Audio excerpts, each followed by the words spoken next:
Assalamualaikum warahmatullahi wabarakatuh. Selamat pagi anak-anakku kelas 6.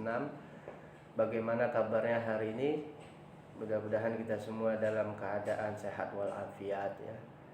Pertama-tama puji syukur untuk Tuhan yang Maha Kuasa, dan juga sholawat serta salam untuk junjungan kita baginda Nabi besar Muhammad Shallallahu Alaihi Wasallam.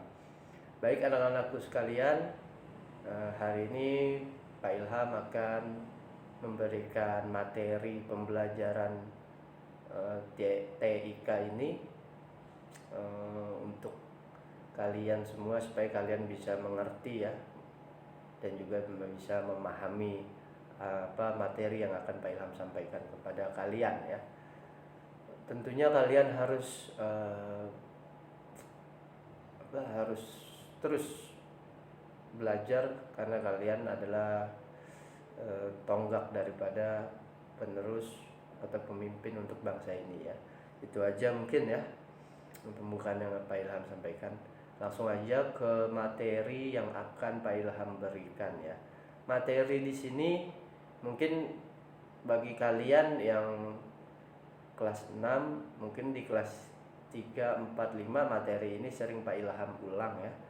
Tapi nggak jadi masalah, kita ulang lagi, kita review lagi ke kelas 6 ini ya, karena masih banyak juga anak-anak Pak Ilham yang masih belum tahu apa itu penjelasannya apa, terus contohnya apa gitu ya. Jadi ini Pak Ilham akan memberikan sebuah mengulang lagi materi yang sebelumnya, biar kalian itu biar lebih paham lagi, biar lebih fokus lagi ya. Oke, untuk anak-anakku sekalian, Pak Ilham akan menjelaskan beberapa materi, yaitu mengenai sistem komputer ya. Sistem komputer itu terdiri atas 3 bagian. Yang pertama itu ada hardware, yang kedua ada software, yang ketiga ada brainware. Apa penjelasannya dari masing-masing ketiga sistem komputer ini? Nah, kalian harus menyimak videonya dengan sebaik-baiknya ya. Oke, yang pertama yaitu hardware. Hardware ada pengertiannya. Hardware dalam sistem komputer adalah sebuah perangkat keras komputer di mana bentuknya atau fisiknya itu terlihat wujudnya, lalu kita bisa merasakannya atau merabahnya dengan menggunakan indera peraba ya, atau yang disebut dengan kulit. Nah, sebagai alternatifnya di sini kita mempunyai tangan ya. Tangan ini kan dilapisin oleh ada daging, ada urat, ada saraf ya, dan juga ada indera yang namanya indera peraba, yaitu kulit ya. Nah, semua barang komputer apapun itu bentuknya yang bisa kalian pegang dengan tangan ya. Ingat, yang bisa kalian sentuh dengan tangan dan bisa kalian lihat dengan mata dan juga bisa kalian pegang ya, itu adalah hardware ya. Itu adalah hardware.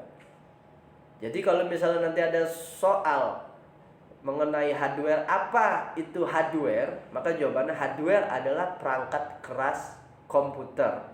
Kalau mau lebih jelasnya lagi atau lebih detailnya lagi, hardware adalah sebuah perangkat keras komputer yang bisa disentuh dan diraba oleh indera peraba dalam kurung kulit atau tangan ya.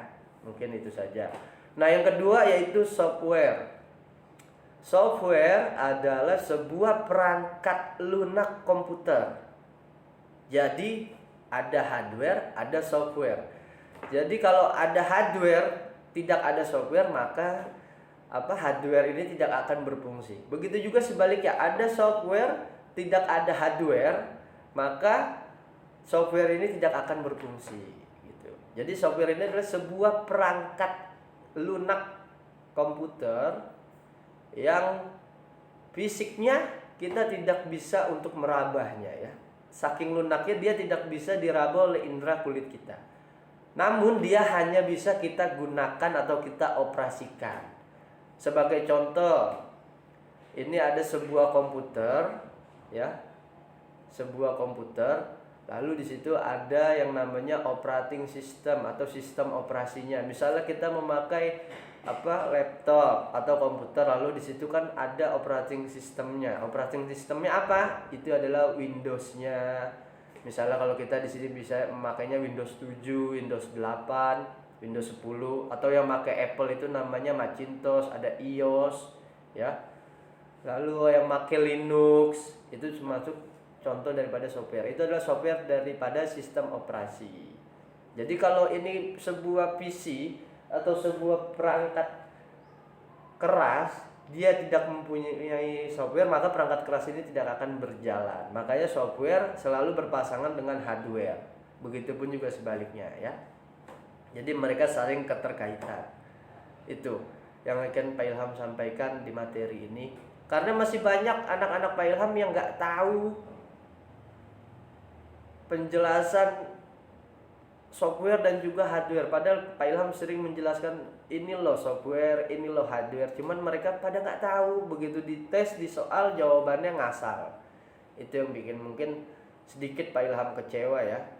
Apa mungkin ini murid Pak Ilham ini niat yang nggak mau belajar apa gimana? Pak Ilham nggak tahu. Cuman yang pasti Pak Ilham sudah menyampaikan di video kali ini ya. Mudah-mudahan kalian terus menyimak video ini dengan sebaik-baiknya. Nah, dan yang terakhir adalah brainware. Brainware ini apa? Brainware ini adalah otak dari segala perangkat. Jadi dia adalah orang yang mengendalikan sebuah komputer. Jadi contoh kalian sedang mengetik di laptop atau sebuah komputer, atau sedang menggambar atau sedang mengerjakan sesuatu di sebuah komputer. Nah, kalian itu disebutnya dengan brainware. Brainware adalah orang yang mengendalikan atau mengoperasikan sebuah perangkat komputer gitu.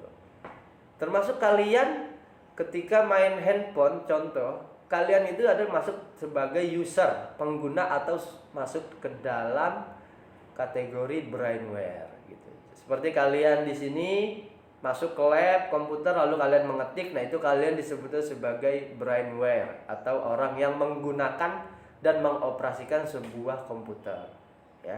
Mungkin itu. Jadi ada 3 sistem komputer, yaitu ada hardware, ada software, dan juga ada brainware ya. Urutannya kalian boleh pilih, mau brainware duluan boleh, mau software duluan boleh, mau hardware duluan juga boleh gitu. Yang penting 3 komponen ini kalian harus ingat baik-baik, tanamkan. Ini ilmu bermanfaat buat kalian nanti di masa tua. Jadi nanti suatu saat kalau kalian tahu, oh hardware ini semua apapun benda komputer yang bisa kalian pegang, lalu kita bisa mengendalikannya, itu disebutnya dengan hardware. Oh ini software hanya kita bisa gunakan saja, tidak bisa kita pegang atau kita raba dengan indera ini. Oh kita yang menggunakan sebuah komputer ini disebutnya dengan brainware. Apa kita lagi mengetik, menonton video, mengedit gambar, atau sedang mendengarkan musik, itu kita disebutnya dengan brainware ya. Mungkin itu aja materi untuk hari ini, semoga bermanfaat. Tetap jaga kesehatan, tetap makan makanan yang bergizi, jangan lupa sholat, jangan lupa berdoa. Mungkin itu saja yang bisa Pak Ilham sampaikan, mudah-mudahan ada manfaatnya.